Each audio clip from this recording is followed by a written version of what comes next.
বাংলাদেশের ক্রিকেট মানে পুরো চুদলিং পং। জাকের আলী আর বাদশা মিম যে দুর্দান্ত খেলা দেখাইছে, মানে তাওহিদ হৃদয় আউট হয়ে গেছে আর তাওহিদ হৃদয়ের জায়গাটা নিচ্ছে জাকের আলী, যার জীবনে অফসাইডে তারা মারতে দেখলাম না। একটা ব্যাটসম্যান তার ব্যাটিং দেখে মনে হচ্ছে নাসুম আহমেদ এর চেয়ে ভালো ব্যাটিং করতে পারে। নাসুম আহমেদ, আই মিন ইট। বাদশা মিম তারে আল্লাহ খালি সব দিছে ভাই, তারে শরীর দিছে, চেহারা দিছে, মানে সবই দিছে ভাই, খালি ব্রেনটা দেয় নাই। যদি ব্রেনটা দিত তাইলে আর কোনো কিছুর ঘাটতি দেখতো না ভাই। যে দুর্দান্ত লেভেলের ব্যাটিং তোমরা করছো, 60টা রান নিতে যাইয়া 3 জন আউট।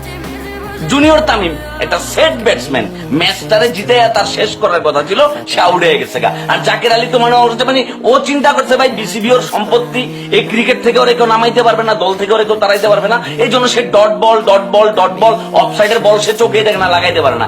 বাদশা মিমের বলটা ইয়র্কার ছিল, ওকে ফাইন, ইয়র্কার বলে তুমি আউট হয়ে গেছো গা। কিন্তু ভাই তুমি যে ক্রিকেটটা খেলতেছো, তুমি করতেছোটা কি, আসলে কি করতে চাইতেছো? রিশাদের উপর দায়িত্ব পড়ছে কি ম্যাচ জেতানো, রিশাদ আর তানজিম সাকিবের।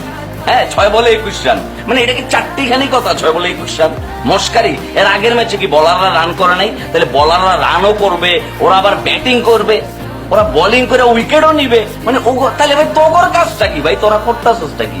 লিটন কুমার দাস চিন্তা করছিলাম যে সে কামব্যাক করবে দারুণ ভাবে অ্যাজ এ ক্যাপ্টেন, তার কাছ থেকে এইটুকু এক্সপেকটেশন ছিল যে সে আসলে দলটা মোটিভেট হবে, চাঙ্গা হবে। আলটিমেটলি কোনো কিছু হয় না, সে লাইফ পাইছে। শুরুর দিকে ভালো ব্যাটিং করছে লিটন দাস, লাস্টের দিকে ইনিংসটা বাড়াইতে পারেনি। মানে এমনি করেই চলতেছে বাংলাদেশের ক্রিকেট।